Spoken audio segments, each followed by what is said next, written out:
시청자 여러분 안녕하십니까. 티브로드 뉴스 특보입니다. 첫 소식은 취재기자와 함께 구로구 콜센터 코로나19 대규모 집단 감염 사태부터 살펴보도록 하겠습니다. 스튜디오에 서정훈 기자 나와 있습니다. 안녕하십니까. 네, 서 기자, 지금 먼저 이제 구로 콜센터 확진자가 상당히 지금 늘고 있습니다. 현재 상황이 어떻습니까? 예, 구로 콜센터 관련 확진자 수가 밤사이 100명이 넘었습니다. 이 서울에서만 70명이 확진 판정을 받았습니다. 이 수치는 지금 저희가 전해드리고 있는 상황에서도 계속 추가가 될 수 있습니다. 오늘부터 새롭게 주목해야 할 점은 코리아 빌딩 9층과 10층에서 근무하던 콜센터 직원들이 밤사이 확진 판정을 받았다는 겁니다. 인천에 거주하는 20대 여성과 30대 남성인데요. 집단 감염이 시작되고 지금까지는 이 확진자가 빌딩 11층에서 무더기로 발생했는데 다른 층에 있던 직원들 중에서도 이제 감염 사례가 나올 수 있다는 겁니다.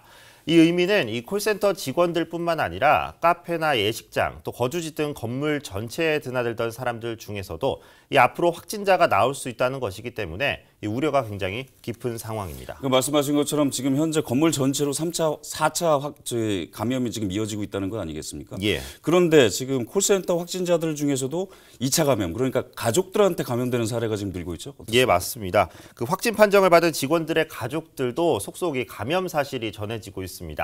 강서구에는 구로 콜센터 직원이 총 10명 거주하는데요. 이 중 7명이 확진 판정을 받았고요. 가족 감염은 3명이 발생했습니다. 노원구에서도 구로 콜센터 직원의 남편과 아들이 어제 확진 판정을 받았는데요. 지역사회 감염, 즉 2차 감염과 또 3차 감염 등이 실제 발생하고 있습니다. 가장 우려스러운 부분이 바로 이 점인 것 같습니다. 이 확진자분들이 대부분 대중교통을 이용하셨단 말이죠. 여기에 신도림역이 있고 여기에 상당히 많은 인구들이 왔다 갔다 하는 걸로 알고 있는데 대중교통 감염, 이게 현실화되는 거 아니겠습니까? 어떻습니까? 예, 그 신도림역은 하루에만 9만 명이 지나는 곳입니다. 이 구로 콜센터 직원들이 주로 이용했다고 알려지면서 신도림역은 물론이고 대중교통 전체에 대한 시민들의 불안감이 커지고 있는데요. 일단 지금까지 대중교통에서 추가 감염자가 발생한 사실은 없습니다. 이미 여러 확진자들이 이 버스나 지하철, 기차까지 이용을 했지만 사례가 나오지 않고 있는데요. 다수의 전문가들은 이 코로나19 바이러스는 비말, 즉 침방울로 전염되는 것이기 때문에 대중교통에서의 감염은 낮다고 보고 있습니다. 이 대중교통 안에서는 타인과의 대화가 거의 없고 또 지금은 대부분의 사람들이 마스크를 착용하고 있다는 건데요. 그래도 지하철과 버스 등 인구가 많은 곳이기 때문에 우려가 높아진 만큼 방역당국은 소독을 좀 더 강화하겠다는 방침을 보이고 있습니다. 시민들이 너무 공포심을 크게 유발할 필요는 없으실 것 같습니다.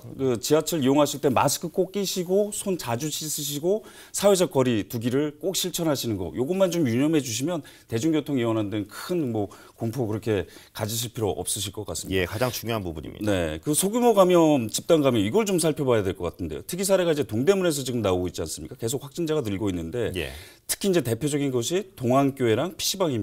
상황 설명 좀 해주시죠. 예, 동대문구는 12일 오전 기준으로 서울에서 확진자가 가장 많이 발생한 지역입니다. 17명이 확진 판정을 받았는데요.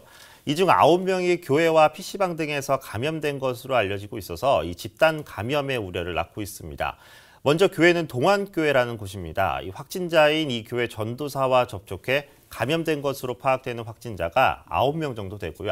5명 정도 되고요. 이 교회 관련 확진자 중 1명, 이 9번 확진자인데요. 이 확진자가 다녀갔던 PC방에서 같은 시간에 머물던 3명이 또 감염이 됐습니다. 이 교회와 PC방 등이 감염 우려지로 꼽히고 있는데 혹시나 동대문구에서 이 사례가 대표적인 사례가 되지 않을까, 확진자가 더 나오지 않을까 계속 지켜봐야 하는 상황입니다. 그 구로 콜센터와 교회 또 PC방은 모두 공통점이 있습니다. 사람이 많이 모이는 다중시설이라는 겁니다. 그 콜센터의 경우 서울시가 재택근무를 권고했고 통신사들부터 이미 시작이 되고 있습니다. 박원순 서울시장은 어제 PC방과 노래방 또 클럽 등에 대해서 영업 중단을 권고했는데요. 심지어는 영업 금지 행정명령도 검토하고 있다고 했습니다. 특히 계약 연기와 휴강 등으로 학생들의 감염이 우려되고 있기 때문인데 일단 현재로서는 학생들뿐만 아니라 이 모든 분들이 인구 밀집 지역을 피하는 것이 가장 중요한 것 같습니다. 지역 감염 확산 방지도 상당히 중요하겠지만 이런 조치들로 인해서 혹시라도 지역 경제에 타격을 입게 되기 때문에 이거에 대한 좀 대책도 수반이 돼야 될 것 같습니다. 서정 기자 수고하셨습니다.